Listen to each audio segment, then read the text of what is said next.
Pledge of Allegiance.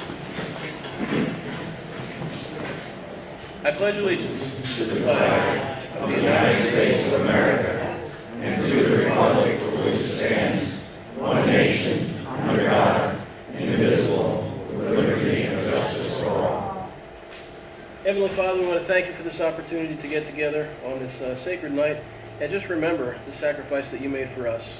We want to thank you for our country, for the blessings that you bestowed on us, that you'll help us to be principled in our decisions and guide us in helping to restore our Constitution and freedoms for all Americans. In Jesus' name we pray. Amen. John Manafoni is going to bring us the announcements. While he's on his way up, who's here for the first time? Put your hand up nice and high. Keep your hand up high. There's one here on the left. We have welcome bag. Where's mine? Jake, up this way. Right in front of Ben. And then over here further, on the way on the left side, put your hand up nice and high. Let's give these folks a round of applause. Welcome. Thank you for coming.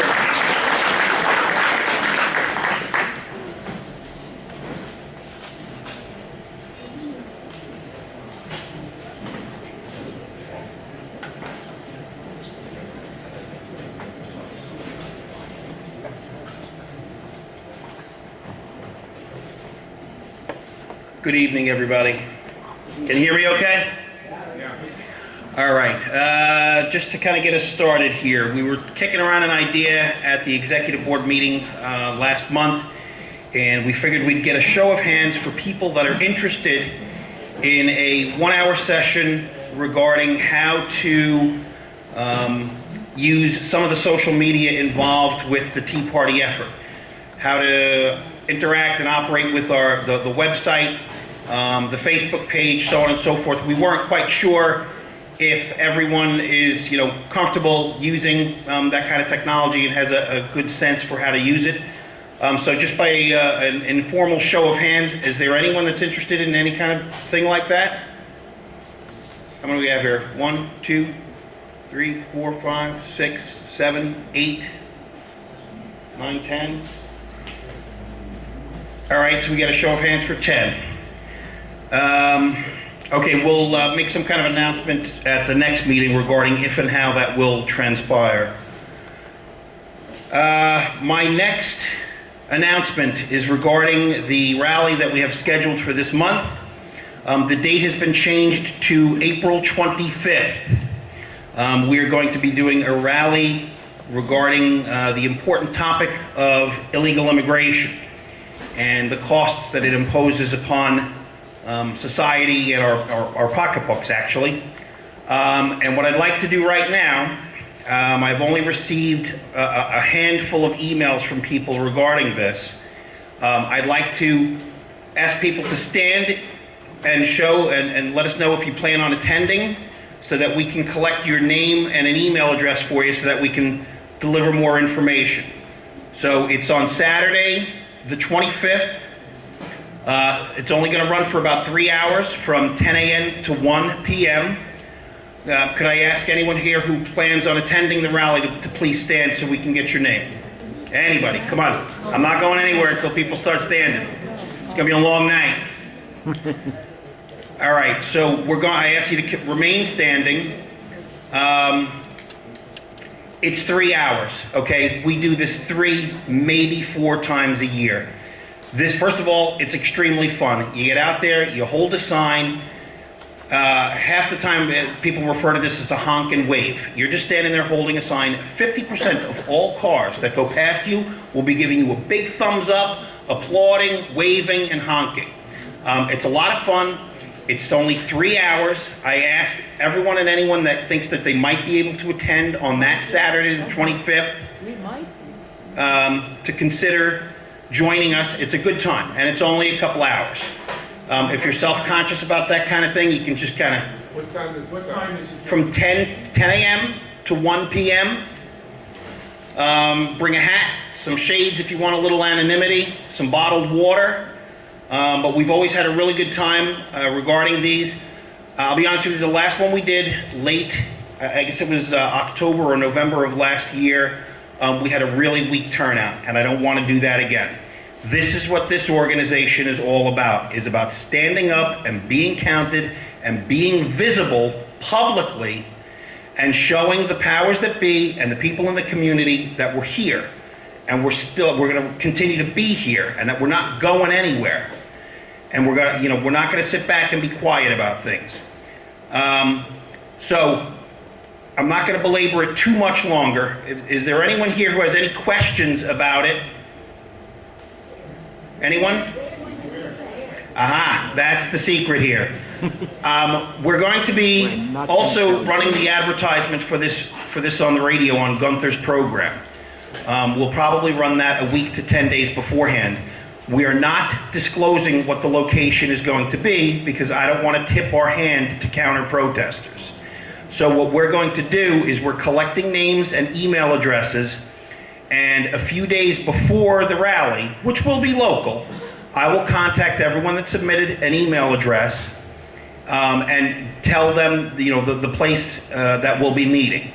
If you go to the website and you look at the home page, you'll see a blurb about the entire rally event. Within there, you'll find a link that automatically generate an email to me, rally@lvtp.org. If you just click on that little link, up will pop your email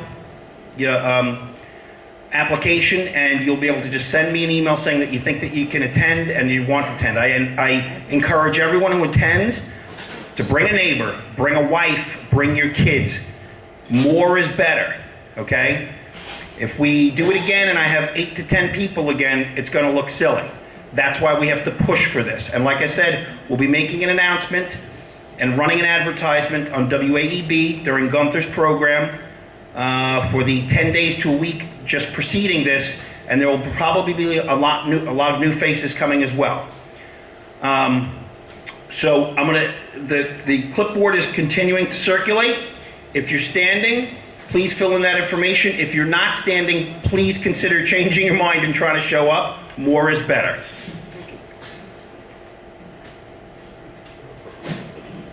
Hi, my name is Bob Kornicki. I'm the new treasurer. I know I'm not as pretty as Ann, but I'm going to do the best I can. Okay, from last month's meeting, we had a balance of roughly $4,270. Our income came from the collection that's passed around, 192. Our promotional sales were 81. We had a donation for the fracturing track that the Energy and Environmental Committee is doing of $150. Last month at the door we collected $50 in dues. We had a donation for $25. The 50-50 raffle netted us $80, and we collected $1,012 for the Pennsylvania Leadership Conference. As far as expenses, we had the rental for this room and the tip was $200. I sent a check for $1,100 to the Pennsylvania Leadership Conference. We had office supplies at $22, and the federal government took a penny out of our checking account. But we got a penny interest, so that, it wasn't much. So right now, our total cash on hand is like $4,630. And if there's any questions about this budget, any questions about the accounting for the last month, you could come and see me. Oh, we also have a PayPal account. Some membership and expenses were paid out of that. That's all. I have a hard copy printout if anybody's interested. And what is your next? Motion to accept. Oh, I'd like to make a motion to accept the budget, or could I hear a motion to accept the budget? I make a motion, Valerie Ferguson. Okay. Second by Paul Saunders. All in favor? Aye. All any opposed?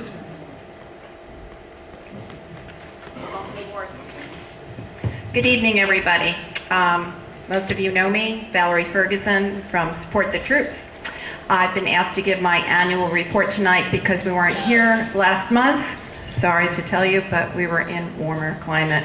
But I still want to thank Bob for taking our donations and anybody that contributed last month. It was very nice.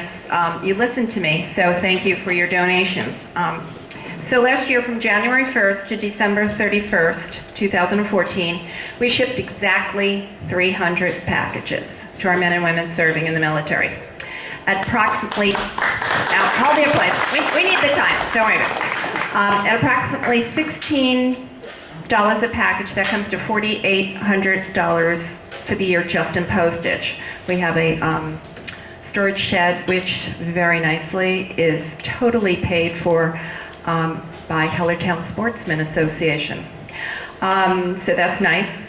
And we also need to purchase a lot of necessary items sometimes that we don't have, that we include in our packages. So we have more expenses than just the shipping, but very little, almost nothing. Blair and I give the gas, we give everything else, and that's pretty much it. So our monetary donations, as well as the what we enclose in our care packages, come from many different sources. It's not just you people at the Tea Party. So I would say that roughly 1/5 of our donations, which is quite a bit, come from you guys. We let them know that by a little note that we put in every package, besides putting the Constitution. Now we buy the Constitution, so that's another little expense. That says, thank you for serving. The enclosed items, this is what goes in our packages among everything else. The enclosed items, along with the postage to mail this package, has all been donated by many different people of the Lehigh Valley in PA. Among those who have contributed are Hellertown Sportsmen Association, the Lehigh Valley 912 Tea Party, the First Class Credit Union of Allentown, church groups, private individuals, neighbors, and friends. The cards and letters enclosed have been collected from individuals who want you soldiers to know that you are in our thoughts and prayers. So these go in every package, so because when they get a package, they have no idea who Support the Troops is. So we say that. And to let you also just kind of know, what else? I'm losing my thought here. A lot of people ask us what we need currently, so I always like to tell you, because you do listen, it's microwavable popcorn packets, fruit, nut, or raisin packages, drink additives. I always say drink straws. Nobody ever knows what I'm talking about, so I brought one as a sample. You can buy them in the supermarket, but I tell you, the dollar store is cheaper, and some of the packages say 6, but you can get them 10. So the more the merrier, because the soldiers always tell us the water gets dry and it gets plain. So they put these, and they're very light to put in our boxes. So that's drink straws. They also make some that are drops. So when I say drink straws or fruit additives, that's what I mean. Sunscreen coming up, and letters of support. Today, Blair and I mailed off our 1,500 package. I've always told you I love round numbers, so when I hit a milestone like 500, 1,000, 1,500, I get so excited. So anyway, thank you. But I had a reason to tell you that. I'm trying to go real fast here. I know I have a lot to do. But anyway, so we love those little milestones. I know where I was going with this. We have no more, other than coloring pages from children, I have no more notes. I enclosed my last Easter card, my last note. I know some people brought some tonight. I do have thank you notes. So if the speakers get boring, you can scribble a note of thanks. Or you can take some home for next month. I'm always here. Take some stage-free stationery that you get, loose leaf. Have your grandkids write a letter. You write a letter. I was recently down in Florida visiting my brother, who is a former airman, who said, here's some stationery for the soldiers. I said, no, it's not going to fly. I'm going to be here a week. Write a note. And he had given me like 1 pack. I enclosed some others that I had, and he caught on to me, but he gave me every one he filled out. And then he said, airman, first class, you know, where he was from and the whole bit and everything. So any little note thanking them for their support. And they thank us so much, they'll read a real short note. Dear Support the Troops, thank you so much for your thoughtful care package. The men and women of the F Company, 1-126 Aviation Medvac, General Service Aviation Battalion enjoyed your thoughts and treats very much. It is very comforting as a service member that there are people back home that take their own time to organize organizations such as yours. It is much appreciated and makes what we do easier. I can't thank you enough for your thoughts and prayers.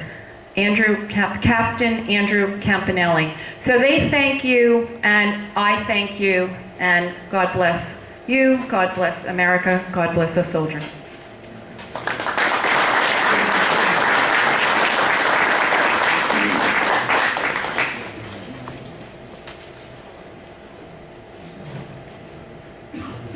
Good evening. Last month I wasn't here to give the Energy and Environment Activity Report, and so I'm going to give you that to you now. Our activity in 2014 consisted of meeting every month and reviewing energy and environmental issues and discussing what position we should take on the issues and any actions that we might want to be taking on that particular issue. In February, members met with Senator Toomey to link up with his science and the energy and environment people so that we could make sure that we have our policy positions in their hands. March, we followed up with a review of Dr. John Felmy's talk down in Philadelphia to see if it was appropriate for you, and we brought him to you in December of last year. In May, we met with PA Representative Marsha Hahn to share with her our positions on various policy issues. In addition, we hit Representative Ryan McKenzie, Governor Tom Corbett, Congressman Charlie Dent, and Representative Joe Emmerich. So we've had a busy schedule of passing our policy positions on to local politicians. In June, we prepared a 10-page review of the defects in the global warming section of an environmental science textbook proposed for the Saucon Valley School District. This alleged science textbook was essentially nothing but radical environmentalist propaganda without any objective balance whatsoever. The review was presented, the school board totally ignored it and adopted the textbook. Standard fare. So, in July and the fall, we worked on preparing a flyer and marketing Dr. Felmy's talk to as wide an audience as we could. We're trying to get the public in here and the universities and university students to grow our size of our membership.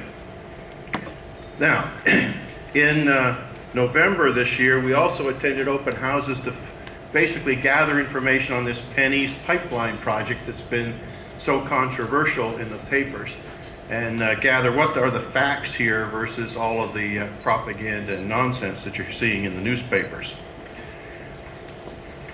In 2015, what are we going to be doing and what have we already done?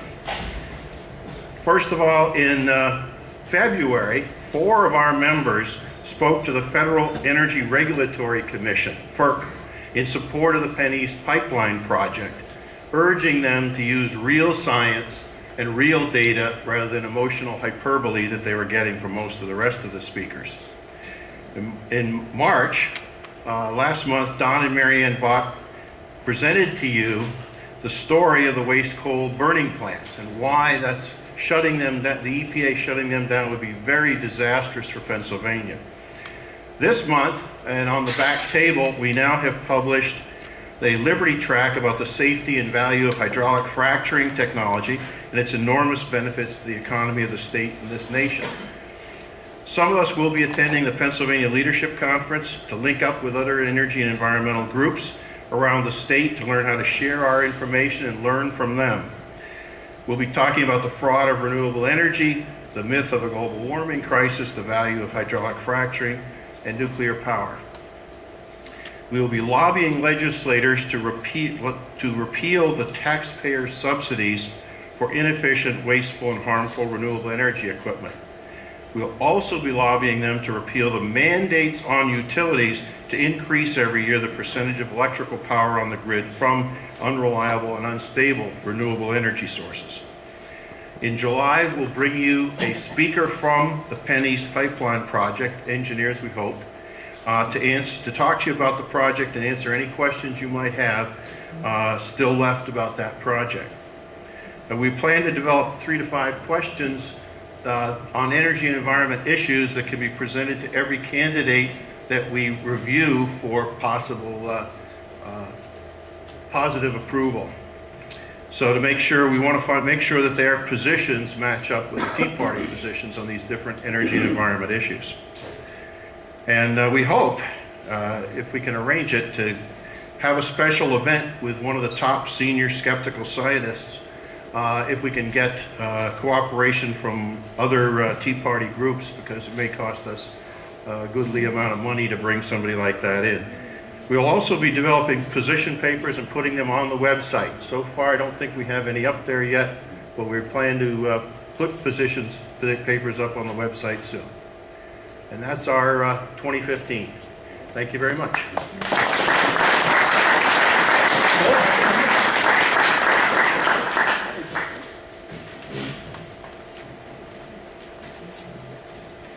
Good evening, everybody. My name is Tony Simeo. I am the Secretary of the Lehigh Valley Tea Party. And as always, I send out the minutes from the general meeting to be posted online. And at this time, if you have reviewed it, I would like to accept the motion to accept the minutes as they have been presented. So moved. Mr. John Mataboni. Second by Mr. Mike Gross. All those in favor? Aye. Opposed? Thank you very much. And Ronnie's back.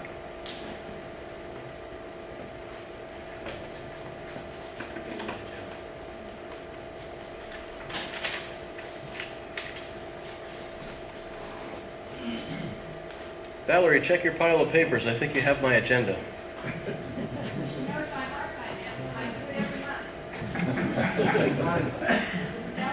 Nope. My apologies. Robert did it. Glenn, where are you? Glenn Costenbader. Glenn Costenbader. Everybody turn around and look at Glenn. Glenn manages our community days. We have a new merchandise manager, Eric Trimmer, is going to be handling everything that Dave used to do. And Glenn puts together great events where we take part in community days around the area. We need volunteers to man that booth. Glenn has a sign-up sheet. It's a lot of fun. It's one of my favorite things to do, and I try to do as many of them as I can. So if you have some time and you'd like to talk to Glenn about signing up and giving an hour or two at these different community events we have coming up through the summer, please go back and see Glenn. We need to get some commitments and get some names to start filling that schedule. Also, tonight's chairman's surprise. If you're not in the military or never were in the military, raise your hand. If you were never a Boy Scout, keep it up. If you weren't, Girl Scout, put it down. Okay, how many of you know what an MRE is? Of the ones that have your hands up, who knows what an MRE is? If you don't know what an MRE is, keep your hands up. Everybody who knows what it is, put it down. So you don't know what this is? Okay. Glenn doesn't know what this is, and Jim doesn't know what this is. In this package, on Easter Sunday, and every day actually, our troops who are deployed are going to be eating their meal out of a bag like this. It's everything that you need. It's a lot of calories, but it's what sustains them when they're out serving our country. So of the three people who had their hands up, Jim, Glenn, and what's your name, sir?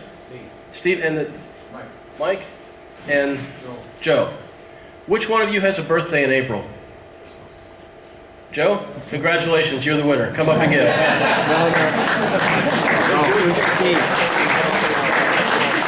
Come and pick it up. Now this Sunday, while everybody's eating ham and lasagna and pasta, I want you to break out this MRE and think about our troops. Tell them what MRE stands for. Meals ready to eat. MRE, meals ready to eat. What does C-Rise stand for? I don't remember. I don't remember either. I remember what they taste like, though. John Mataboni, Postcard Blitz. John Mataboni. Has anyone seen him?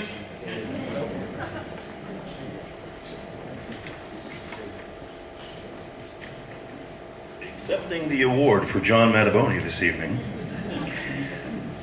All right. Well, this is coming at me in fits and starts. Okay, postcards. We got postcards circulating here. All right, this is the most exciting 5 to 7 minutes of your month. This is where we actually take a little bit of time to fill out a postcard and rattle a couple of cages of the powers that be. What I'm asking this month is that we contact our local, our federal representatives, Charlie Dent and Matt Cartwright.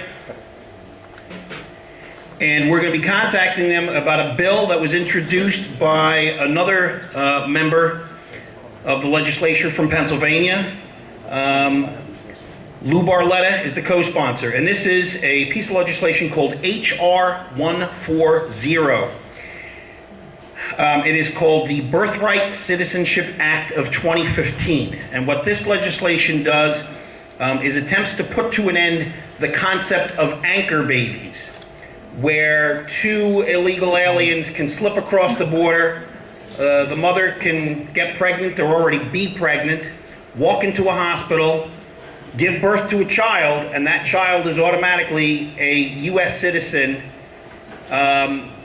with all the rights as if they were born of, parents of American citizenship. The bill was introduced by sponsor Steve King from Iowa, who is a Tea Party favorite. And I just want you to contact the representatives. We have the addresses up here, and request that they support H.R. 140, the Birthright Citizenship Act, in any way you see fit. Sponsor Steve King had this to say about it. A century ago, it didn't matter very much that a practice began that has now grown into a birthright citizenship, an anchor baby agenda. When they started granting automatic citizenship on all babies born in the United States, they missed the clause in the 14th Amendment that says, and subject to the jurisdiction thereof. So once the practice began, it grew out of proportion, and today between 340,000 and 750,000 babies are born in America each year that get automatic citizenship even though both parents are here illegally. All right, and what happens here is that then the powers that be turn around and go, well, you can't break up families. Now that the child is here, and a U.S. citizen, we have to allow his mother and his father to stay here and grant them citizenship. And do they have any other children abroad that should be brought here, and parents, and so on and so forth?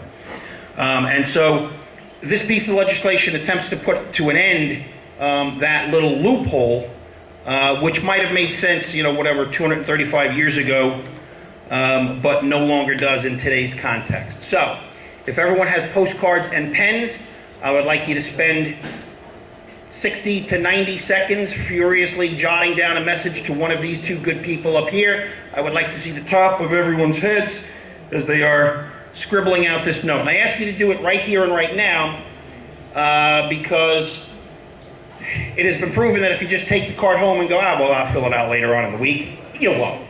So I'm asking that everyone just take a minute here, fill it out, say to either one of these two, please sponsor H.R. 140.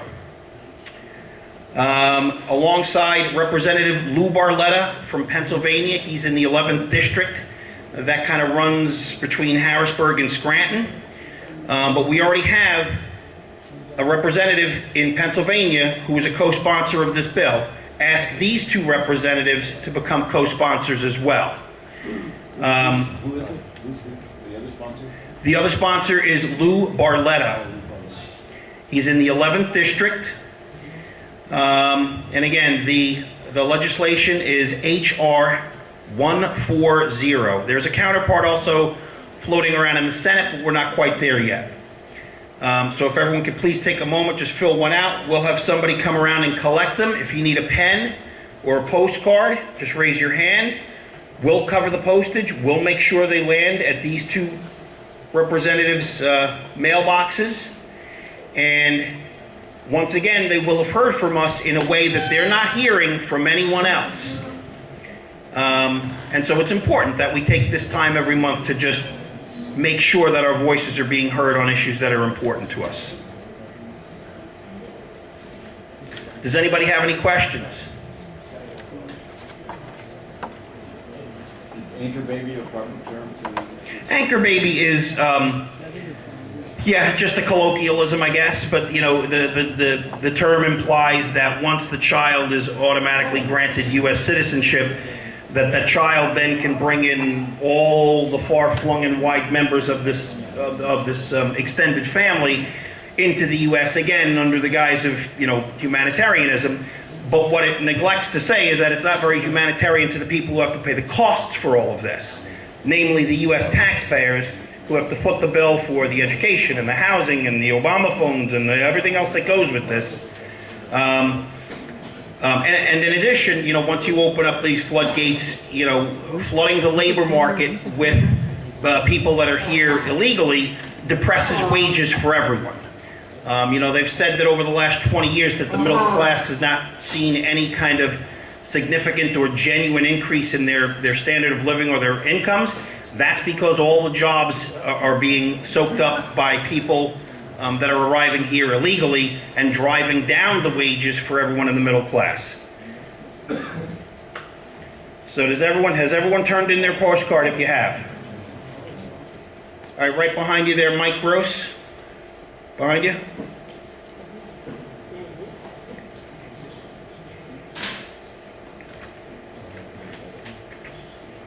Look at this, me with a microphone and nothing else to say.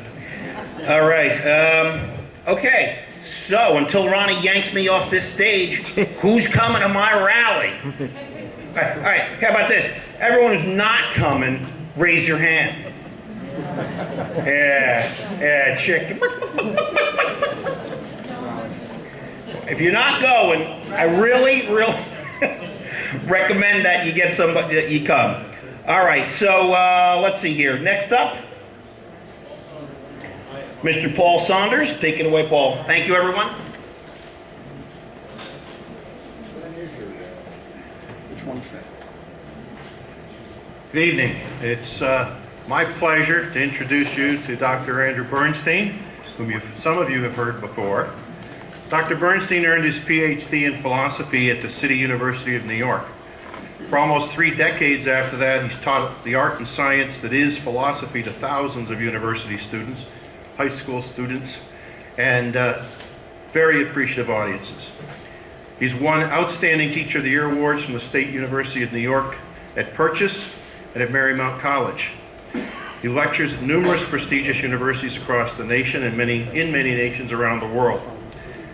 Dr. Bernstein has published numerous nonfiction books, including The Capitalist Manifesto, which completely invalidates Karl Marx's Communist Manifesto, Capitalist Solutions, which illustrates how reason, individual rights, and limited government can solve the current disasters baffling our statist leaders. And it's for sale tonight. And it is for sale tonight and being signed by Dr. Bernstein tonight. And finally, The Objectivism in One Lesson, an introduction to the philosophy of Ayn Rand, which provides succinct explanations of the central principles of Ayn Rand's philosophy. Dr. Bernstein is one of the nation's top experts and most inspiring speakers on the writings of Ayn Rand and her reality-based, reason-based philosophy of objectivism. As a result, he was asked by Houghton Mifflin to write the cliff notes for her novels, Atlas Shrugged, The Fountainhead, and Anthem. The ethics and politics of objectivism are almost identical to those of the Founding Fathers. Dr. Bernstein has resoundingly defeated attacks on objectivism by the leftists who cannot tolerate objectivism's foundation in the real world, which repudiates the statist left's fantasy land of utopian delusions. Objectivism is in fact a philosophy for living a happy, successful, peaceful, rational life here on earth, something that America's founding fathers were trying to create without the benefit of this philosophy's powerful, systematic set of ideas. Please join me in welcoming Dr. Andrew Bernstein back to the Lehigh Valley Tea Party to explain the moral and practical case for Second Amendment rights.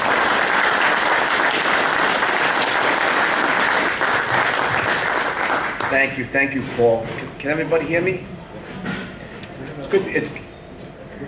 Adjust the mic. Yeah, there you go. It's good to be back. Thanks for having me back. I think this is the 3rd time over the last 4 or 5 years that I've spoken here, so it's good to be back. And, people hear me talk for the first time, they think I'm from Alabama, but I'm not. It's Brooklyn born and raised, but you couldn't tell them. Now, the talk tonight is on the moral and practical case for the right to bear arms. So I learned, thank you. I learned a lot. Paul was talking about, you know, my interest in and study of Ayn Rand since I was a teenager. And one thing of many that I learned from reading Ayn Rand's books is that the moral is the practical. What's morally right is what is practically will enable us to live better lives. And what's immoral, what's morally wrong, leads to impractical and disastrous conclusions. And so there's a congruence between what's morally right and what's practically successful and life promoting. So let me make the moral case first and then show the practical benefits that accrue from protecting an individual's right to bear arms. I think every honest person should own a gun, should learn how to use a gun, and be prepared to use it for purposes of self-defense. The individual himself or herself then is safer, and of course innocent others are safer as well, in that it increases the likelihood of armed good Samaritans coming to the effective aid of people who are assaulted. We saw the horrors in Kenya the other day, and and similar horrors that happen in the United States, whether by jihadists or just insane criminals. In schools, for example, that people aren't allowed to have guns, and the death rate of the innocent could certainly be lowered by people, responsible, honest people with guns, being able to fire back at the perpetrators. Now, this is especially true, of course, for women and the elderly, because we know who the favored targets are of criminals. Right? Women and the elderly, because criminals are such heroes. This is who they pick on. So I certainly think that women should own a gun, take gun safety courses, learn how to use guns, and certainly have a gun in the home for home protection in case of home invasion crimes, which, as we know, are horrible. So it is the right of every honest individual who initiates, he's not a criminal, initiates no force or fraud against innocent victims. It's the inalienable right of every honest person in a free country to live his or her life as he will.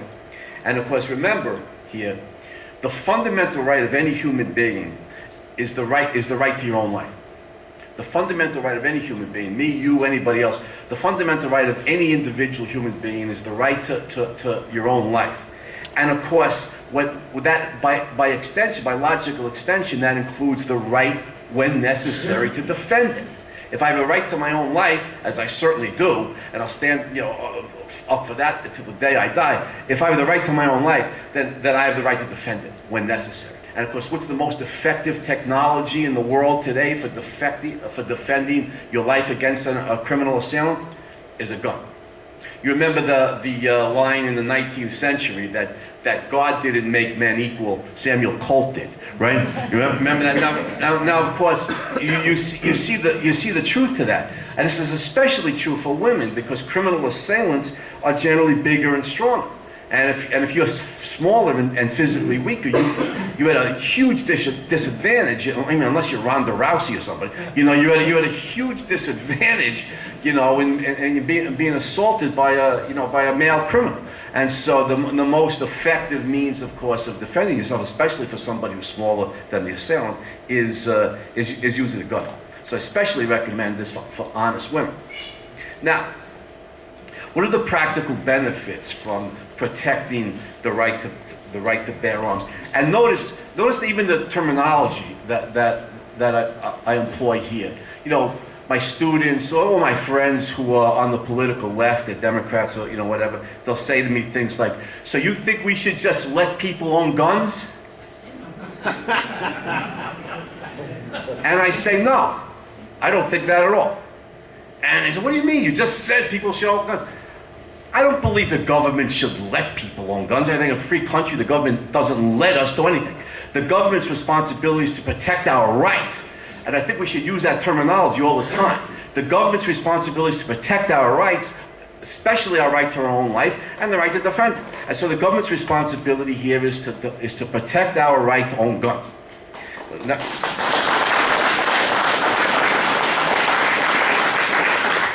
Thank you, and I think we should be very consistent on this, right down to the terminology. Because I never say, well, if you let people own guns, they'll be able to defend themselves. I say, if we protect the right of individuals to own guns, they'll be able to defend themselves. Now, I want to examine here briefly the relationship between gun ownership and crime, and between gun control laws and crime. Here's my thesis. The more gun control laws we have, the more violent crime we're going to have. And conversely, the greater the protection of individual rights to own guns, the more diminished, or the less violent crime we'll have. Did everybody get that? That's my thesis. The more gun control laws we have, the more violent crime we'll have. Conversely, the more we protect the right of an individual to own guns, the less violent crime we're going to have. Now, this seems paradoxical to many people, especially to my Democrat friend, the anti-gun crowd. This seems paradoxical. So let me give the evidence supporting this. And I've taught logic for 30 years, so I try to train my students. The whole point of logic is there's one reason, only one reason for logic: to teach us how to provide evidence in support of a conclusion. So that's my conclusion. What's the evidence? Well, there's an economic principle involved here. So let me give some salient facts first, and then extract the explanatory principle from the facts. For example, there are strict anti-handgun laws in Chicago, of all places. I mean, it's what's heartbreakingly for the innocent people, in the neighborhood, the high crime rate neighborhoods there, Chicago may well be the murder capital of the Western world. It's just tragic. There's very strict anti-handgun laws in Chicago. There's very strict anti-handgun laws in Detroit, another high crime rate area. Very strict anti-handgun laws in Washington, D.C., another high crime rate area. And then in my native New York City, there's been, the Sullivan law has been, a strong anti-handgun law for a good 80 years. And many other cities around the United States. So, a question I want to raise here is, how effective are those anti-handgun laws from preventing people who want handguns from getting them? And the answer to that is they're not effective at all, right? I mean, criminals who want handguns get handguns, whether they're Saturday night specials, or whatever. But criminals certainly have handguns in the cities where there is stringent anti-handgun laws. Let me give a second example. Move away from guns to a different example. Prohibition, everybody's favorite piece of legislation in American history, right?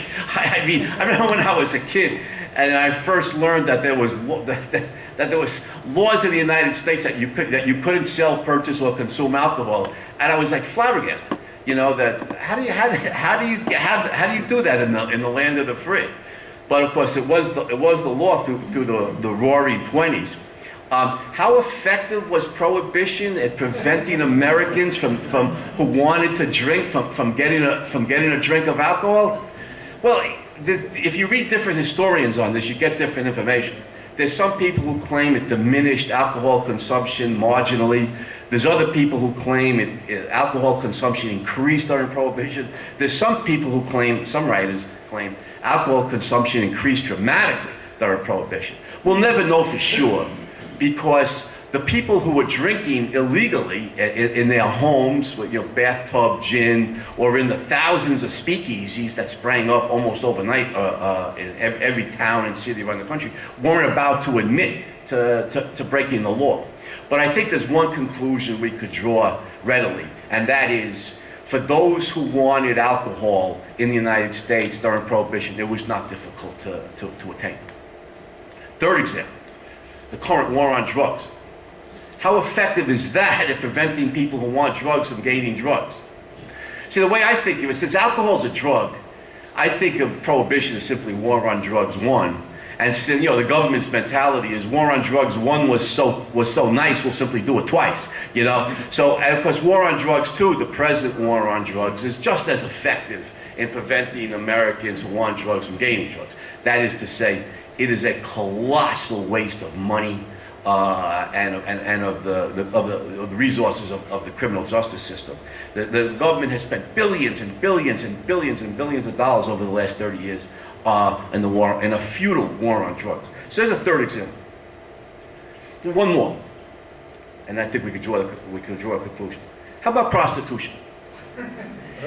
The so-called oldest profession, which has been, to the best of my research, has been legally banned in God knows how many countries on every continent in the world for centuries.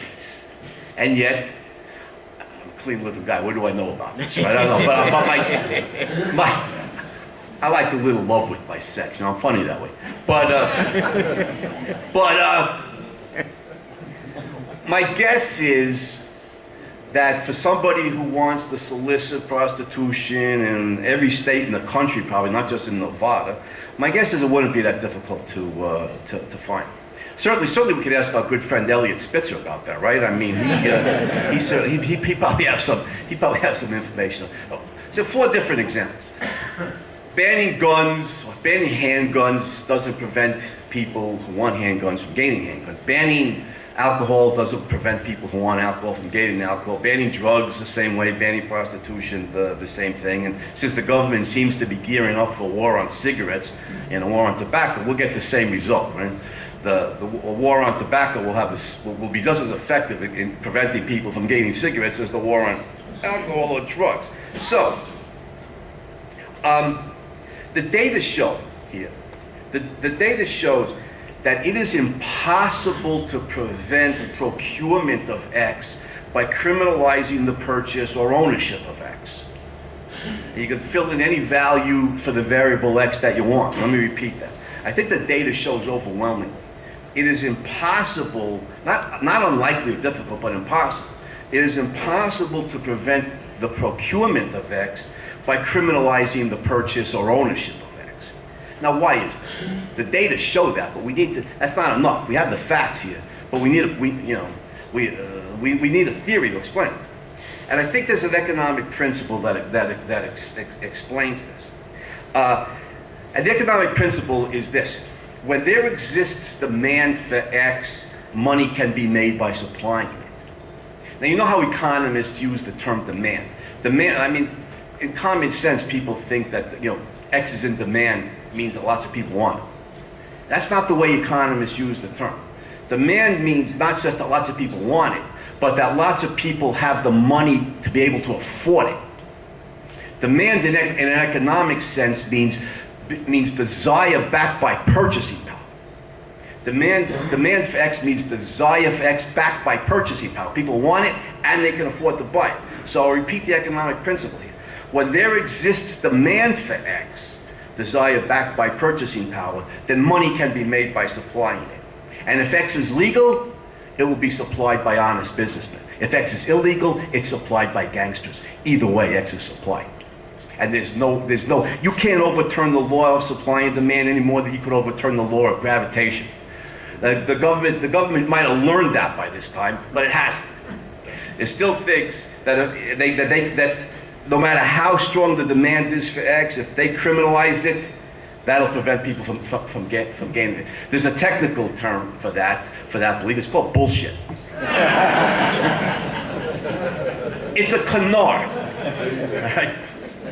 It's a widespread misbelief or fabrication. Now, the results of gun control laws are completely predictable. And again, look at the history. What did Prohibition accomplish? Prohibition, if it's an accomplishment, Prohibition wrought one massive result. It made organized crime possible in this country, right? I mean, it took 2-bit hoods who were nobodies, Al Capone, Dutch Schultz, Lucky Luciano, guys like that. The trafficking in alcohol was so profitable, these thugs became so wealthy that they were able to the corruption that resulted from that. Al Capone, for example, I mean, he had on his payroll mayors, judges, police chiefs, cops. I mean, the amount of money that he was making. Al Capone at his prime. I don't know, the thugs have primes? Maybe not. But at the peak of when he was his money-making career, if they have careers, he was making so much, millions of dollars a week. And he didn't pay taxes on it, which ironically is what the feds finally nailed upon. Wouldn't you know? They didn't get it for murder, they got it for income tax evasion.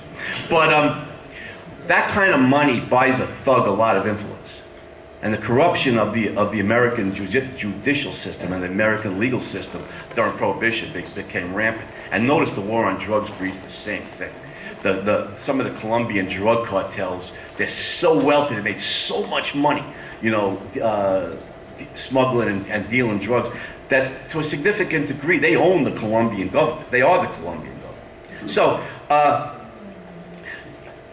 one of the things that resulted, of course, was that the hideous violence between gangs of thugs vying for control of towns or neighborhoods where a great deal of money can be made.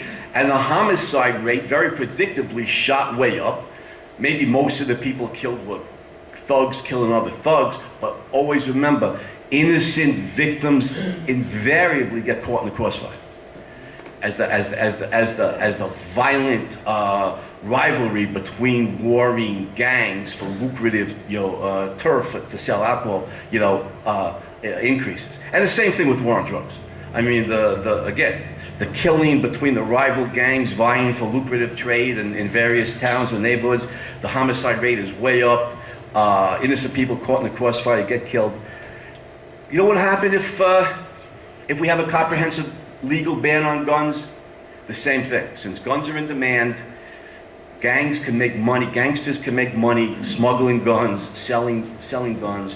Rival gangs of thugs will kill each other for this kind of control of various towns or neighborhoods. Innocent people get caught in the crossfire, will be killed. The homicide rate goes up.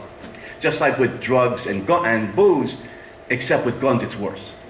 A comprehensive attempt to ban gun ownership will be much worse, because for the reasons we've just seen, criminals will still have guns.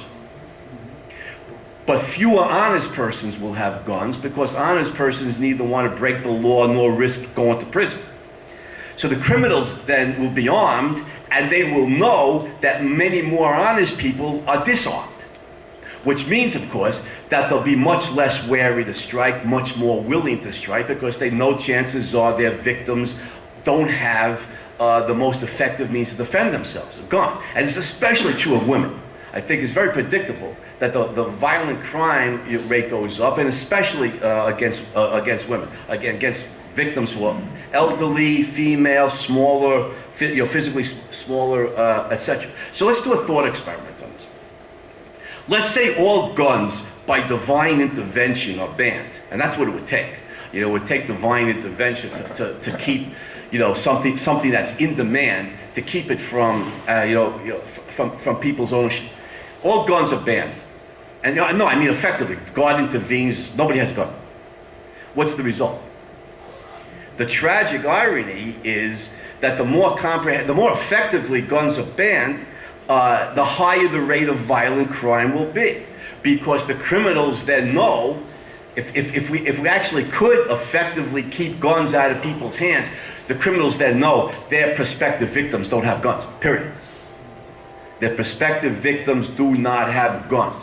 And so if I'm bigger and stronger than the prospective victim, and I can assault them with my fists, or with a knife, or with a club, or with a tire iron, or whatever, I am assured that the victim, I'm not going to get shot, by the victim in self-defense. And so if we could effectively ban guns in this country, the rate of violent crime will go up. I think that's eminently predictable.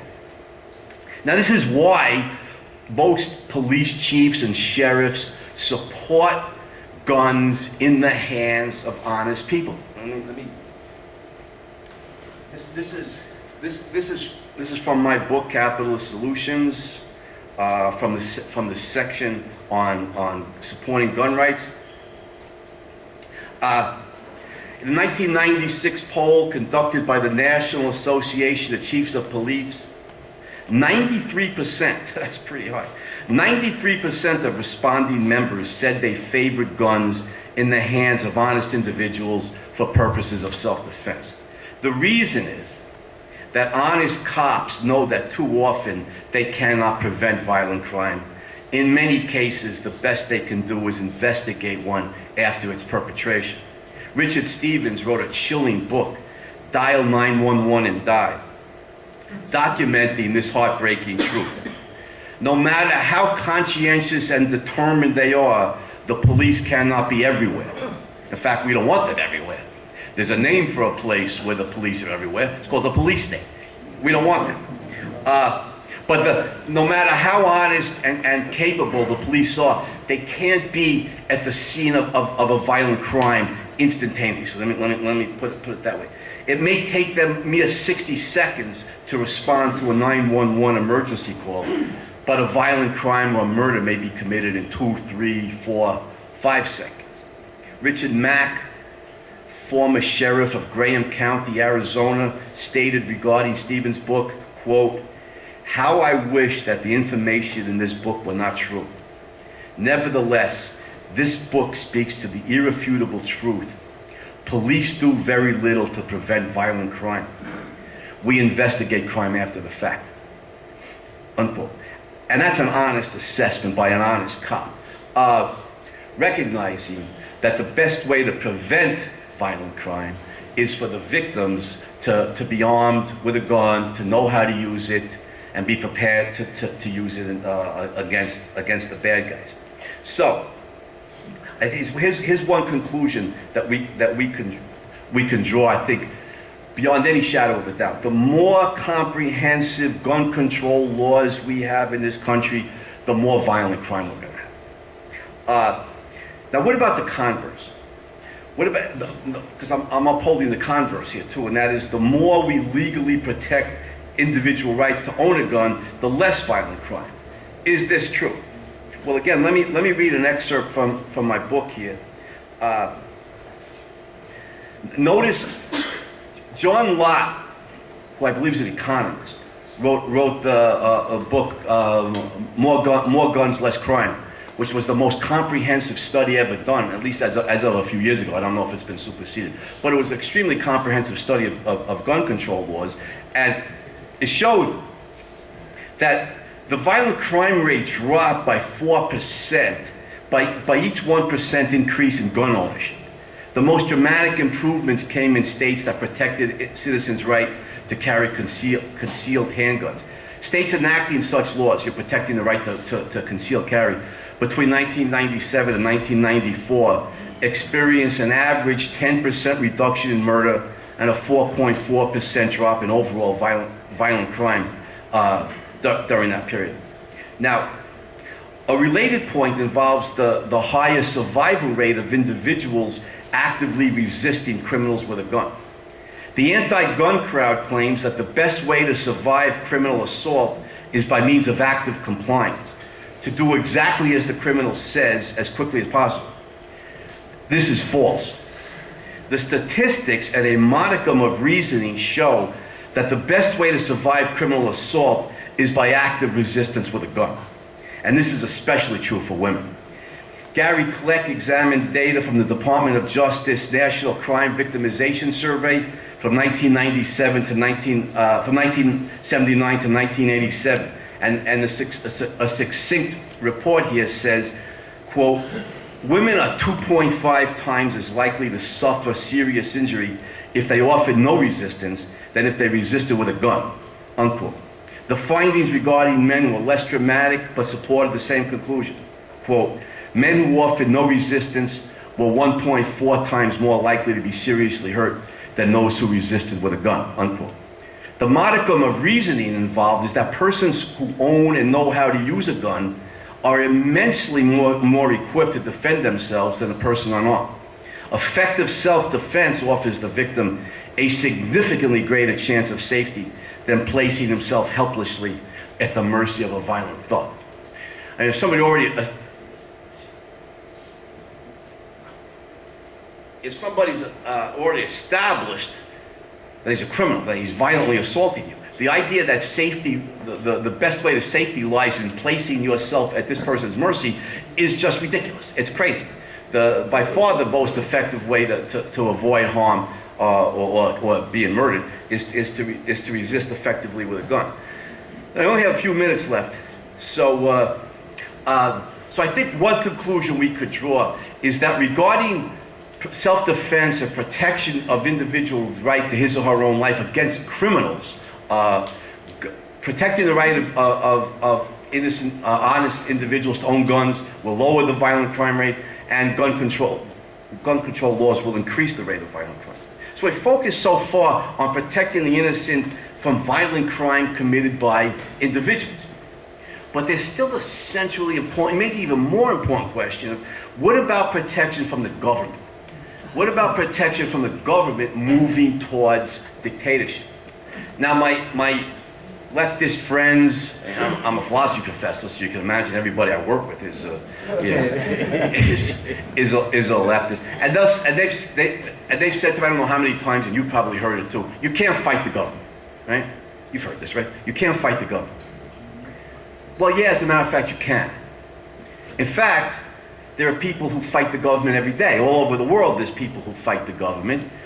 There's even a word for such a phenomenon. It's called revolution. What's a revolution except a bunch of citizens fighting the government? Now, some revolutions succeed in overthrowing the government. Some revolutions fail. More importantly, well, just as important, some revolutions do good. That is, they overthrow a more tyrannical regime and establish a freer society. The American Revolution. Some revolutions do ill.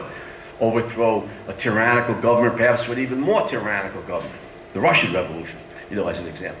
But people fight the government every day, is my point. It's so common a phenomenon, like I said, we even have a word for it. So let me look at some of the examples. In the United States, the most glorious example of this, of course, is the Minutemen, right? And the shot heard around the world in April 1775, when this ragtag bunch of American militia guys who weren't soldiers, they were farmers and merchants and clerks and whatever, but they owned muskets, they were proficient in the use of muskets, and they defeated the troops of the mightiest empire the world had ever seen up until the 18th century. They sent the British troops scurrying back to Boston. I'll give you a second example from American history. One of my favorite recent politicians, Condoleezza Rice. Do you remember her reasons for supporting Second Amendment rights? If I remember correctly, she grew up in Alabama, wasn't it? During the Jim Crow era, and these thugs, these racist thugs, was it the White Knight Riders? I like the names these these racist goons give themselves, because they're so brave they wear hoods, but and burn down homes and churches of innocent people. But Condoleezza Rice said her father was a minister.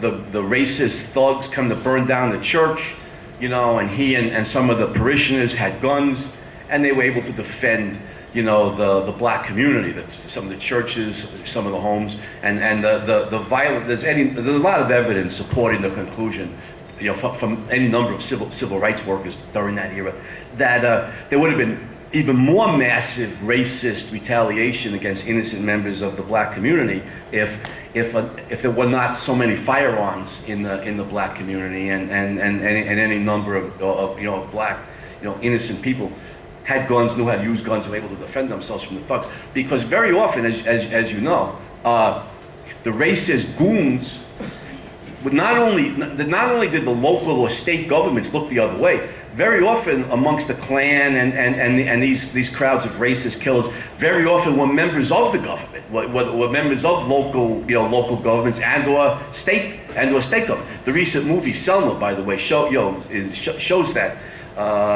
effect. Now, let me give another example, since this is move away from America. This is 2015. This is the 100th anniversary of the Armenian genocide, which many Americans don't even know about. But during World War I, of course, the Ottoman Empire, the present-day Turkey, slaughtered roughly 1 million Armenian citizens. What did the Turks do before they started the slaughter? They disarmed the Armenian populace. This is World War I, and the Turks were pretty clever. Turkey was in World War I on the side of Germany. They said, we need the guns for the war effort, guys.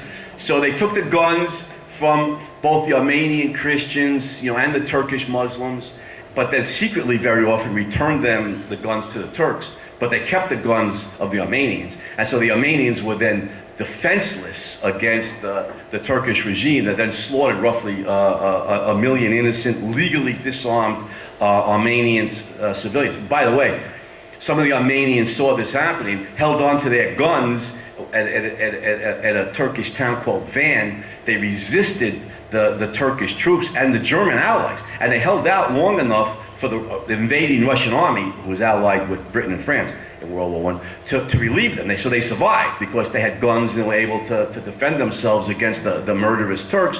And there's another case where some of the Armenian soldiers defected, escaped from the army before the Turks could kill them, and hid in the mountains, fought the Turks throughout all of World War I, survived the war, surrendered to the British when World War I was over, and they survived. One last example about fighting the government. The Holocaust.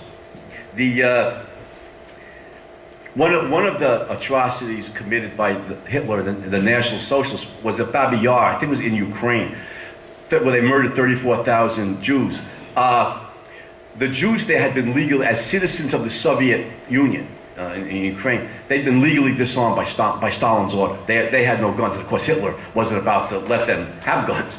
And so they were at the mercy of the invading Nazi army, who exterminated 34,000 and legally disarmed civilians, disarmed originally by Stalin, and then a law that was certainly kept in effect by Hitler. By contrast, in the 1990s, there was a book written, true story, Defiance, that was made into a movie 5 or 6 years ago with Daniel Craig. I don't know if you've ever seen it. I strongly recommend it. The true story of the Bielski brothers, who were armed Jews in Belarus. I think one of them had served in the Polish army. When the Nazis conquered, they took their guns, took to heavy forest land, raided towns for supplies, liberated a bunch of Jews, fought the Nazis. So most of them survived the war. And when the war was over, I think they rescued 1,200 Jews who survived and were credited with killing, I think it was like 200 German troops. So you could see, on the one hand, about fighting the government, you can see death by gun control. When the government takes the guns, then only the government has guns, and civilians are legally disarmed and helpless. But when civilians have guns, they can fight the government. A number of times they have fought the government effectively, and I'm just giving 4 examples. Let me give one last quote from my book, and this is from Hitler himself. Listen to this. Stated Hitler in 1942, quote, "History teaches that all conquerors who have allowed their subject races to carry arms have prepared their own downfall by doing so," unquote.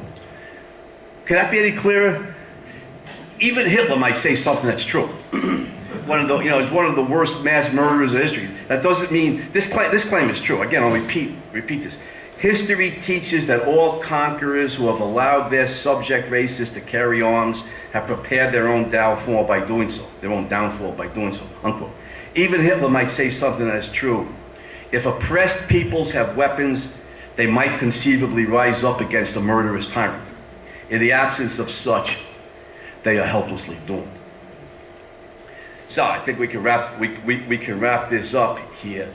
And you can fight the government, and people have done it effectively.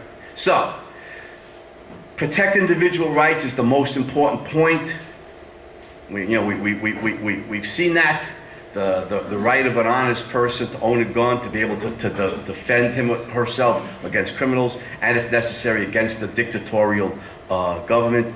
The moral is the practical. So we've seen that protecting the right to bear arms leads to enormous practical benefit in protecting the innocent against both criminals and a dictatorial regime. And the immoral is the impractical. If we violate the right to bear arms, then we lead to enormous practical harm, placing innocent people at the mercy of both criminals and dictatorial governments. So here's our choice: the moral and the practical, or the immoral and the impractical. The choice is ours. Thank you.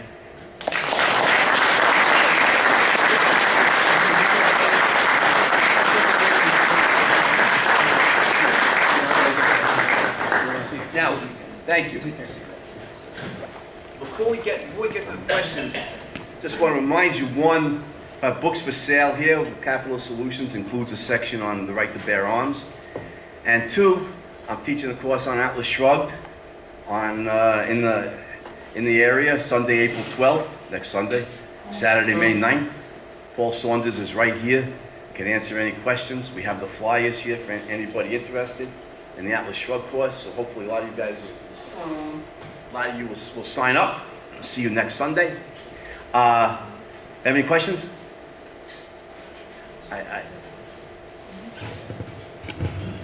Yeah, you mentioned Detroit before. Well, they have a new police commissioner there.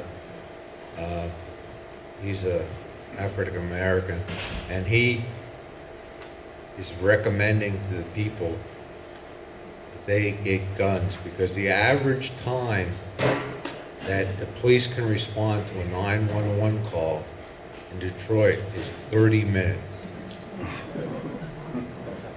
So if you don't have a gun, forget about it. Yeah.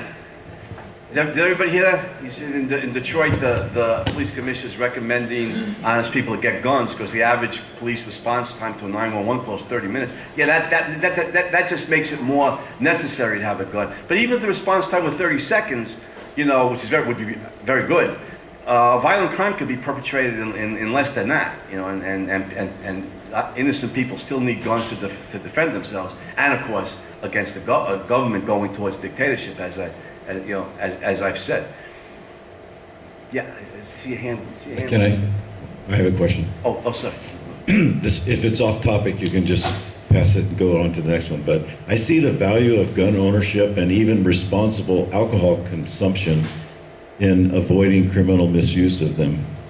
But how would you argue in favor of legalizing addicting and debilitating drug abuse? All right, the question's on the legalization of lethal drugs, which I do think should be legal. How would I argue for that? One, I think it's the inalienable moral right of an individual to choose what drugs, if any, he or she is going to use. It's not the prerogative of the state to dictate to me whether I could drink alcohol or I don't use any of these. I don't even drink. So I got no horse in this race. But it's not the prerogative of the government in a free country to tell me what I can and cannot do. Second of all, the criminalization of drugs is a colossal failure. Is a colossal failure, and I think legalizing drugs, but protecting adult individuals' right to choose to use drugs, opens the way for a much more effective war on drugs. And I think a much more effective war on drugs, one, recognizes people's right to choose to use drugs, but argues morally against it. That this is a moral issue. Should not be a legal issue. And I think we should teach our children, teach our students, tell our friends and everything that your life is precious. It could be this great thing. You could have an education, you could have a career that you love, you could have romantic love, you could have children, you could have close friends, you could have this all-around life of self-fulfillment. Do you really want to risk it, for 30 seconds on whatever it is, on a cocaine high? Is it, a much more effective war on drugs should be a moral, philosophic, educational war that recognizes people's right to choose between drug use and clean living. I think that I think would be a much more effective war on drugs. The criminalization of it is a colossal failure, and just like prohibition was, just like criminalizing anything that's in demand is doomed. I gave a whole bunch of examples of that earlier. Yeah. Do you think that the laws against fully automatic weapons should be relaxed? The laws against fully automatic weapons. It's funny you should ask, because I have a quote on the military. We're talking about military weapons, right? Military. I have a quote here from the New York Times of all sources. Listen to this. In the 10 years, I'm quoting here from the Times. In the 10 years since the previous ban on automatic weapons lapsed, even gun control advocates acknowledge a larger truth. the law that barred the sale of assault weapons from 1994 to 2004 made little difference. It turns out that big, scary military rifles don't kill the vast majority of the 11,000 Americans murdered with guns each year. Little handguns do, unquote, from the New York Times.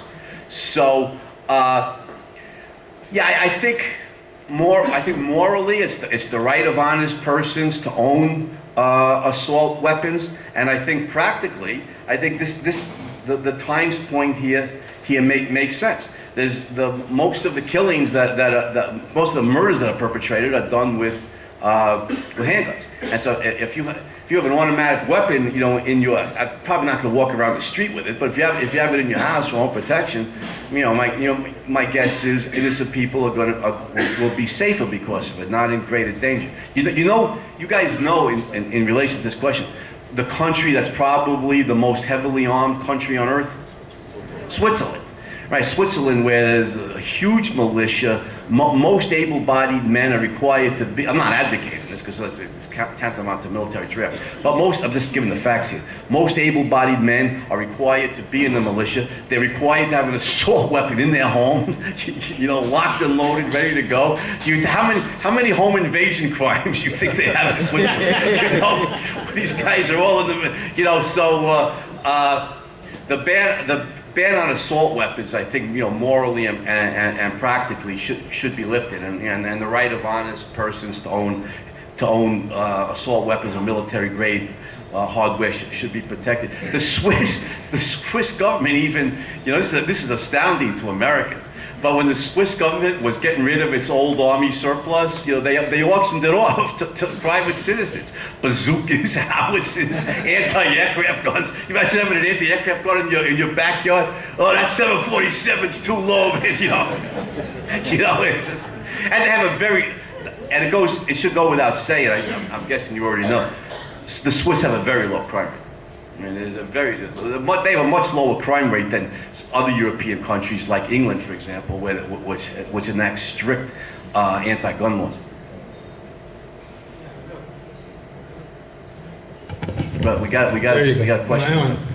Real quick, I don't think there's anybody in this room that doubts those statistics. Where you have guns, crime is down. The question is this: if that's true, and we all believe it, and I think a majority of the Americans believe it, if that's true, how do you refute the progressive psychopath that keeps telling you that you have to give up your guns? How do you go against that? Where do you turn to when the New York Times and the media and all that other is absolutely telling you got to give up your guns? How does the average Joe Schmo say, hey, you're not taking it? I think it was said that Yamamoto said there would be a gun behind every tree. That's why they didn't attack California, hit Hawaii. Yeah. First of all, I think we have to recognize, as rational human beings, this is our weapon. This is our instrument of communication, or of logic, argumentation. We're not going to convince the leftists, right? But we don't have to convince them. We simply have to convince honest Americans, and I think the majority of honest Americans will agree with us if they heard this argument and they realized that, one, there's no way to keep guns out of the hands of criminals. Two, that if you make guns illegal, honest people will have fewer. Consequently, there's going to be higher crime rates. And fundamentally, it's an honest individual's right to own a gun. And the practical benefits of it are very pronounced. If we make this argument to the overwhelming majority of honest Americans, regardless of gender, regardless of race or ethnic group or whatever, I think that we're going to get an overwhelming majority of Americans to agree with us. And so we could fight the left intellectually, we could fight them politically. And I just want to point one thing out: why are the leftists so determined to take our guns? And of course, Hillary Clinton's a perfect example, right? Although hardly the only one. And I realize, it's the welfare state that they push, and the anti-gun laws that they promote, and the desire to heavily regulate business, It's all of one piece. They believe to their bone in what's known as paternalistic government. You know, that government will take care of us. The welfare state will provide for the needy, cradle to grave maintenance. And in the paternalistic state they envision, only the government will have guns and the government will protect us. And all we have to do is obey. We listen to the government will take care of us, the government will provide, the government will protect us, and all we have to do is be nice, compliant little sheep, not question sheep, not question the government, and we'll be taken care of, the way sheep are. And of course, the way sheep are taken care of is very often being led to slaughter. But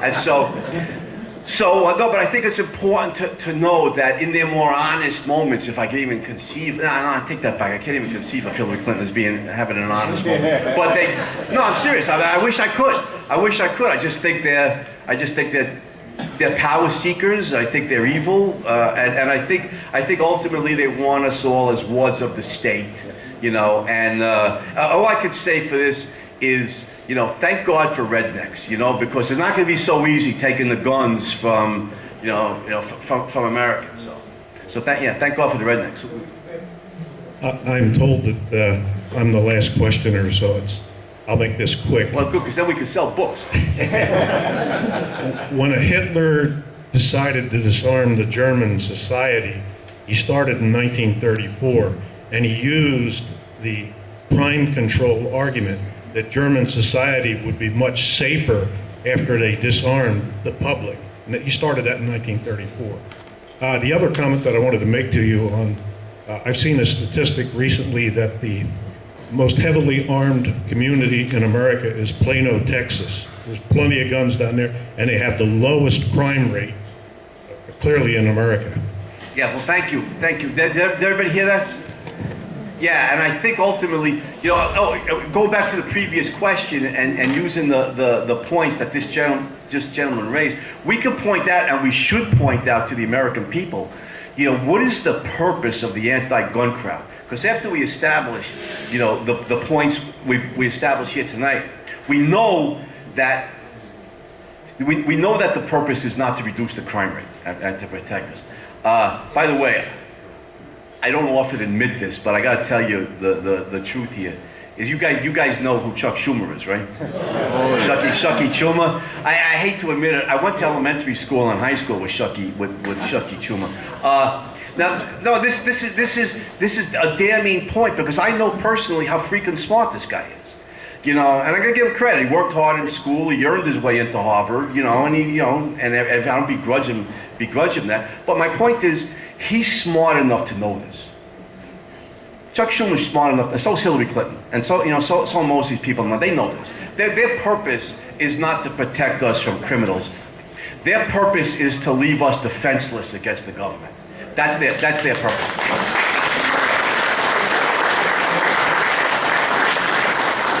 They want to move towards statism, and I'm not going to claim that Schumer or Hillary Clinton, that they're Hitler. Although I think it's possible to move in that direction. But they want a dictatorial regime, and they want us defenseless against it. That's their purpose. I'm sorry. Chuck Schumer, you know what his nickname is in New York? What? Schmuck Schumer. Yeah, right. That's what they call him. He's not a schmuck, though. Well, well, let's put this way. This guy is. He's a vicious, highly intelligent schmuck. Let's put it that way. That makes him more dangerous. His high degree of intelligence just makes him more dangerous. And Hillary Clinton's very, very intelligent too. And Obama probably is also. But the more intelligent these people are, the more. Let's put it this way: when you combine intelligence with evil, you just make evil more dangerous, and that's what we have here. Thank you.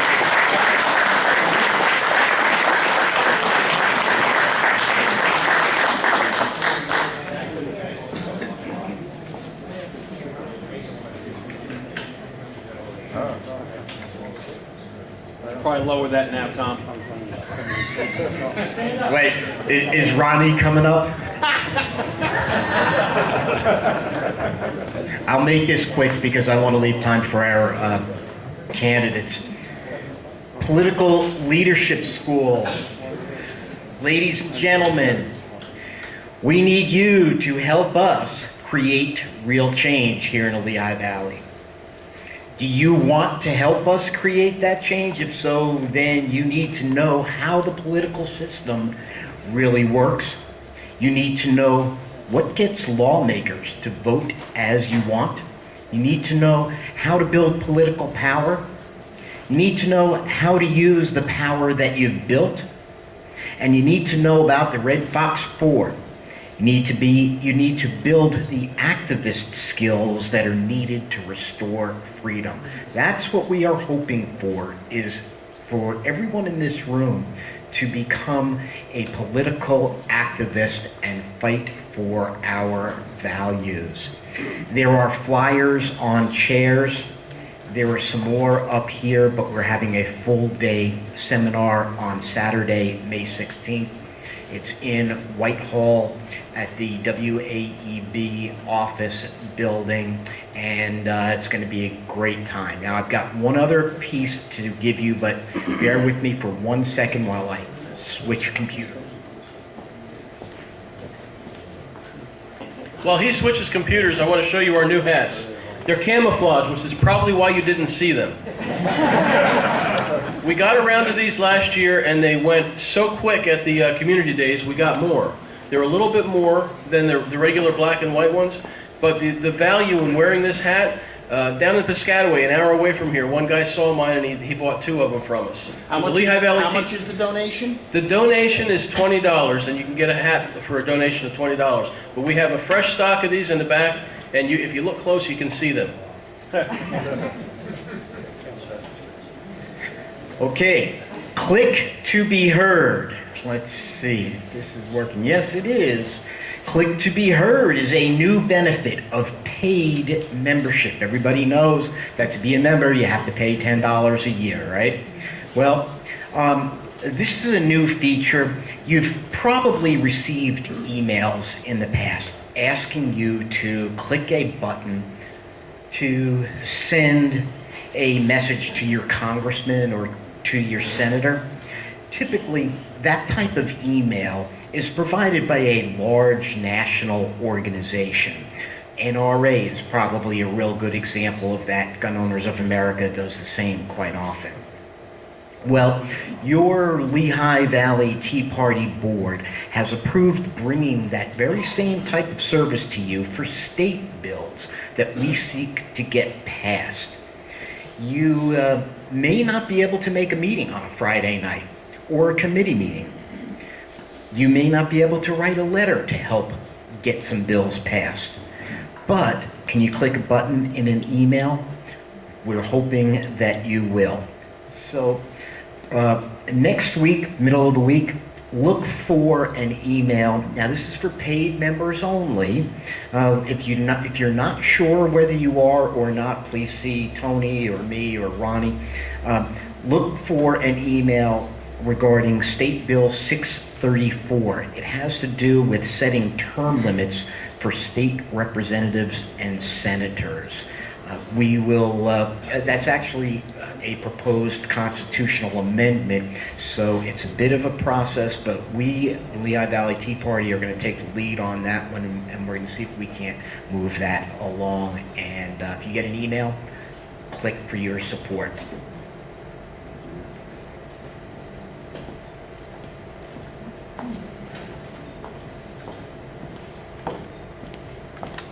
Hi, everybody. I'm Michael Gross, and I chair the Convention of States Liberty Amendments Committee. It's heating up, and it's really, the momentum is just incredible. I was on the phone today with Steve Davies, and they're absolutely overwhelmed across the country, the response now that is being put forth for this project. 29 states are now within the process of either completing, filing, voting. It's moving along, and I think that's absolutely tremendous. Pennsylvania, the legislature has filed a bill, H.R. 63, which is the beginnings. We're waiting on the Senate now for somebody to sponsor, and there's going to be a big meeting on April 13th in Harrisburg, where a joint Legislative Committee of Senators and Reps are going to be meeting, and I believe I left the address back at my desk. Oh, here we go. They're meeting on April 13th at 10 a.m. in room G50 in the Irvis Office Building. And it's a hearing for the COS resolution, House version HR 63. And one of the things that really has impressed me is even the amount of people, famous people who are now endorsing this project. People like Senator Tom Coburn, Sarah Palin, Governor Bobby Jindal, Mark Levin, Colonel Allen West, Mike Huckabee, Glenn Beck, Senator Ron Johnson, and even Sean Hannity has come out for it. And a question that's always asked is, why are so many well-known Americans staking their reputations on the Article 5 Convention of States? And the answer, Senator Coburn explained, was that Washington, D.C. will never fix itself. It's up to the states to halt the abuses of the federal government and return our nation to the federalist system our founders envisioned. I mean, that's pretty direct and to the point. So what I'm asking everyone now is the time. If any of you can make it to Harrisburg on the 13th, I'm certainly going to go down. And anyone who can contact their state senators and state reps, HR 63, we really need to get this thing moving. And I think now, in the next couple of months, you're going to start to see state after state approving, till we get to the magic number of 34 for the meeting. And that's all I really have to say right now. Yes? Mike, if you want us to get somebody to push the bill in the Senate, do you recommend that we contact Pat Toomey regarding something like that? No, you want the federal, state. you want the state level? The state level, Okay, strictly. so then what states are like Brown or? Yes, Brown, Boscola. Well, Lisa Boscola, who I'm in contact with her chief every month, I'm hoping that she will get off the schneid and do something. Here's an interesting thing. I got a private correspondence from Representative Marsha Hahn. She said if it hits the floor of the Senate, she'll vote for it. I mean, hey, that's a big deal for somebody who had absolutely no clue what this was a year ago. And now, so it's really starting to hit the back burner. And I'm very optimistic for the first time that this thing is going to get off the ground. No guarantees if they do get to hold the meeting. But if they do, maybe some of the amendments will be recommended. We don't have to go through them now. There's no time to really do it. But I'll ask everyone, please contact your reps now. HR 63 is the magic number. Okay? Thank you. There are 9 of them. Good evening. As you know, I think most of you know me. My name's Tom Carroll. I'm on the board of the Tea Party here. I've also recently taken over as the chairman of the steering committee. And why I am so excited about the direction that this Tea Party has taken is we are now politically active. You know, we've taken those steps in a very considered manner. We've had votes of the general membership to change the direction from just being educational to actually being politically active. What does that mean? We now actually have real political power because we do surround them. There are a lot of us who believe in what we believe, but we've been silent in the political world until now. And what we did was create a process in which we evaluated. We thought we're going to take a step slowly into this process. So we're going to look at the election this year for the county council and county commissioners for Lehigh and Northampton counties. And we sent surveys to all 17 candidates for those 2 counties. 6 of those candidates responded, and we then met as a committee to evaluate their responses in terms of whether they shared our values on a scale. And the consensus after all of that was that there were 2 candidates running for these positions that, in terms of their response to that questionnaire, shared our values. So we introduced them, we are introducing them tonight to introduce themselves, talk about their campaigns. So first I'll introduce you to Dean Browning from Lehigh County.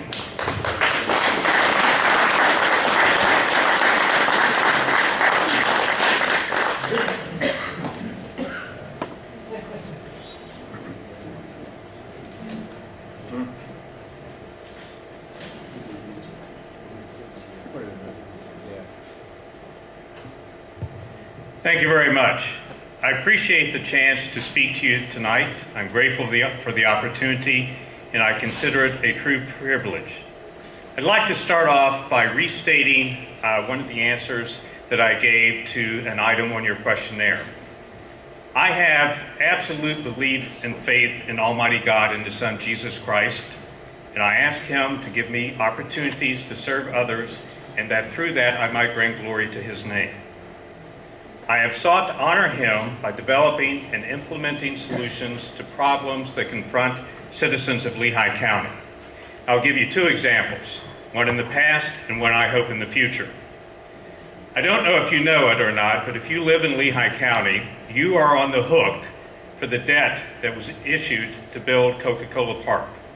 We have multi-million-dollar owners of the Iron Pigs, yet Lehigh County issued debt backed by the taxpayers of Lehigh County to build the stadium for them to make more money. When I was a commissioner, I didn't think that that was right.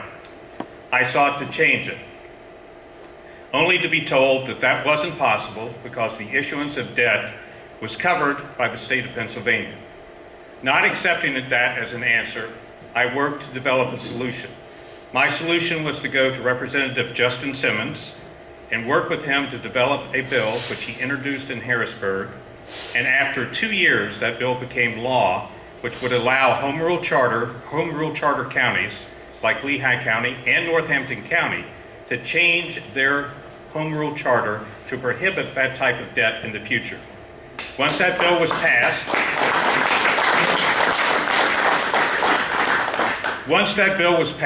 I went to the Board of Commissioners and asked them to put an initiative on the ballot so that the voters could approve that. That took place in November of 2013. That initiative passed by a vote of 74% in favor, 26% against. That's an example in the past. And looking towards the future, in my mind, the major problem facing Lehigh County is the failure of those in office to follow and apply the principles that are specified in your limited government resolution. Specifically, item 4 that says no budget that has an operating deficit should be passed. That means we should not pass budgets where we plan to spend more than we take in revenue. Over the past 12 years, there have been 2 tax increases in Lehigh County and 1 recently in Northampton County. Each one of those was the direct result of years of budgets with deficits that were covered with reserves. The inevitable result is that when reserves run out, you're faced with a tax increase. Are still my best friends to this day. And so I really owe it, and that was moving to Pennsylvania. And the reason we picked Pennsylvania, when I went to live with my father full time and we're looking for a place, we're looking for a place that had low taxes and opportunities, and so we settled on Pennsylvania and thus in Northampton County. Shortly after graduating high school, I got a job at the airport working 3rd shift as a baggage handler, working my way up while I was going to school during the day and taking flight lessons in the afternoon. And I was fortunate enough to work my way up from baggage handler to co-pilot and now assistant chief pilot and will soon be chief pilot at the operator where I'm at. During that time of working my way up as a baggage handler, I started a small business as a charter broker, and then which turned into a catering business, which also turned into owning a coffee shop in Delhi down in Bethlehem. So I do understand the struggles that small businesses go through and what it takes to get going. But the biggest thing, and we'll kind of get to why I'm right now, is I've been blessed, and I feel as my wife and I have been blessed in our lives, we want to get back to it, and that's why we volunteer at our church regularly. We're youth group leaders. We actually just completed a course there. I don't know if you guys are familiar with David Ramsey, Financial Peace. It's basically about obviously common sense things of living in your means.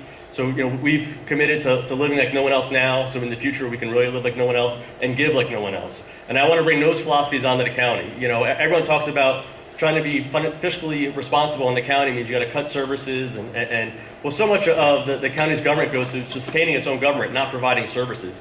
And when we want to make things efficient and cut back, it's not because we want to cut back services, it's because we want to provide better services to the people in the community. And we can do that obviously starting by keeping more money in your pocket, make it a county that's transparent, and that's why up until this campaign, even with the weather we've had this winter, since after January, I've hit over 1,200 doors going door to door, because I feel staying in contact with the voters is the key to getting this county turned around. Because make no mistake, the issues that we're going to have to go through are going to be the pensions, the healthcare issues and costs and all that. And you know, it's not just the Democrats in the county that we're going to have to deal with. It's going to be the unions that bring people in from outside to fight against us and go through. So if we don't have the people's support and the people's response going out there, we're not going to be able to match the funds of what the unions will dump in. The county deals with 11 unions, and you know, if we want to make the county sustainable, we really got to address the costs of what the county spends that aren't true services to the people in the community. So I'm going to fight to make sure that we're more efficient, and if I'm fortunate enough to get elected, I'll continue doing doors and staying out in the community, because I think so often the answers to the issues that the county has to face aren't necessarily just in the 9 people elected on council. You know, there's so many people that are living lives that are using the services of the government that say, hey, I see inefficiencies here. This is a way to make it still work for the people, cost less, and be more streamlined. So I plan on continuing to stay out in front of the people. And obviously, you know, like I said, I've hit over 1,200 doors since it, and we're making hundreds of phone calls. But I really do need some help and support. You know, we'll have 35 poll stations to cover. We could use some help for. Of course, we have yard signs, and of course, you know, any contributions to help. You know, after I do doors, we do, you know, follow-up mailers and phone calls, and obviously all that takes money. And we'd love to have all your help and support. And again, thanks for having me here on Good Friday. Thank you, Dean, and thank you, Matt. We're going to bring up Joy Hemming next, and as we bring her up, I just want to remind you that our speaker that was here and gave us a great presentation, his book is in the back. Please go and look at that. Oh, his book's up front here. So at the end of the meeting, make sure you come up and talk to him and look at his book. Joy? Yes. He's picking the drawing now for the Easter basket. Thank you. The blue ticket, the number is 880146. 146. I'm going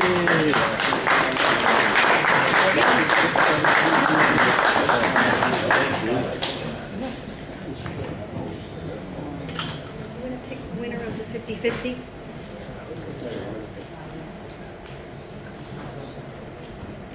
Okay. The winner is 667591. It's for $54. If Ronnie would 591. call their attention to the calendar. While we're waiting for that to go ahead and get that, just want to pay attention to the calendar up there so you can see that we're trying to do that from now on so that you can see what events we have that you can go to in committees and the meetings. And we'll be posting that every meeting from now on, from time to time during the meeting.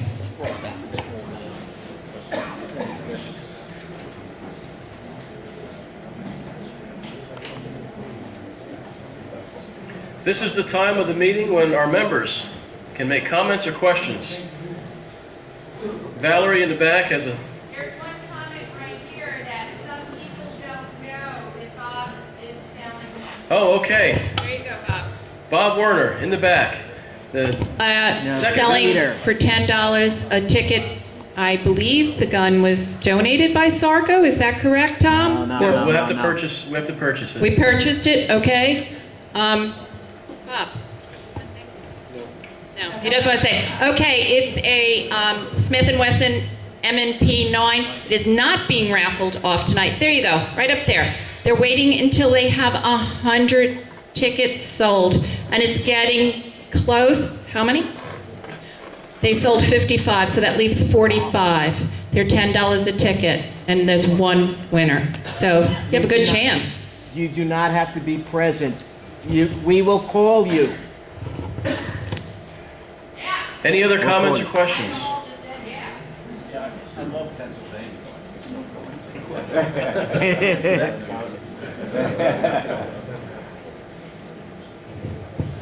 Hey, Ron. John said that we don't get enough people last time to the outing. I thought we opened channels up to other brother and sister patriot groups in the area. We did, and we'll be using those channels as it gets closer. We have the Freedom Network, and what we can do, Tom Campione and a couple other people set that up.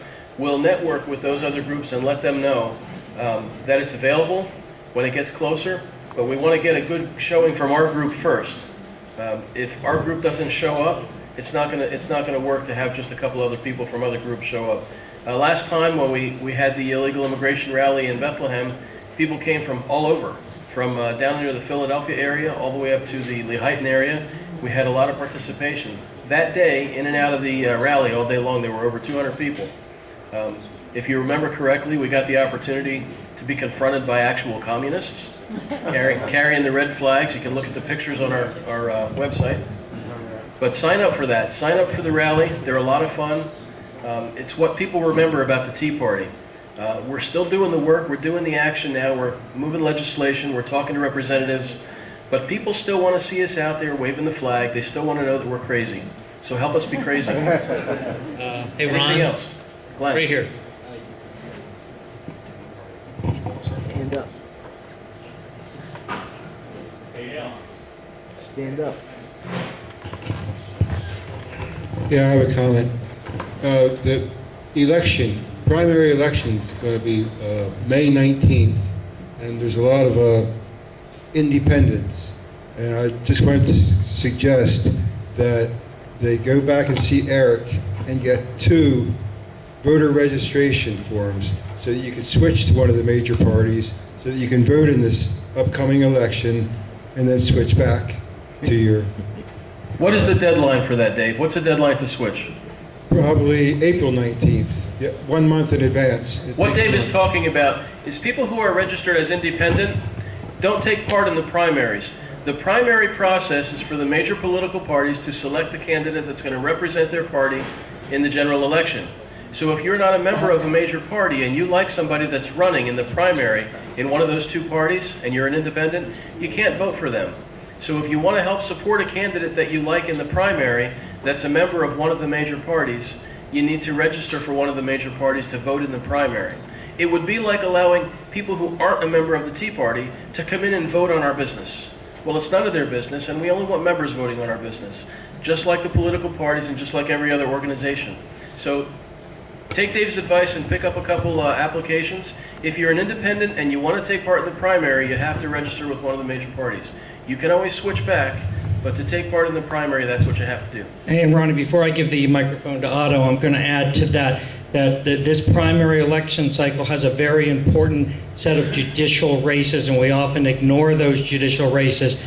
But right now, when we're going to place 3 new people on the Pennsylvania Supreme Court, and that could change the direction to a 5-2 majority of liberals and progressives if we don't get the right people elected.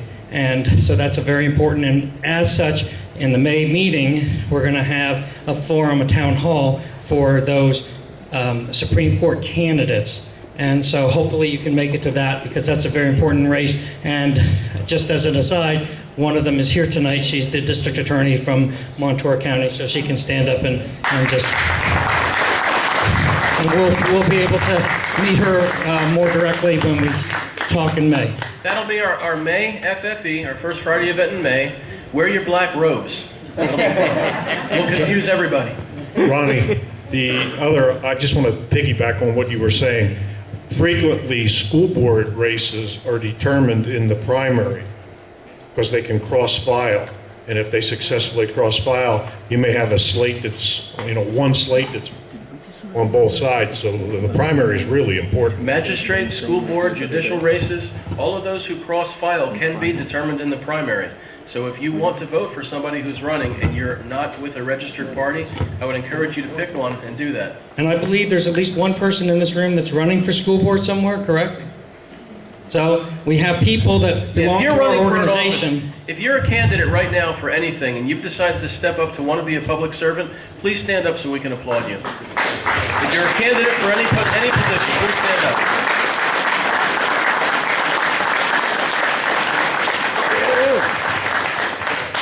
I also want to mention our Facebook page. We have almost 900 likes. Not that likes matter, but when someone likes our page and follows our page, everything that we post goes to their news feed, and every one of their friends sees their news feed. It used to be you tell a friend, and they tell a friend, and he tells 2 friends. Well, on Facebook, it's if you like our page, 500 other people are going to see our page. Every time a post goes up on your news feed, they're going to see it. We also have a very successful Second Amendment page. and Liberty Amendments page on the Convention of States.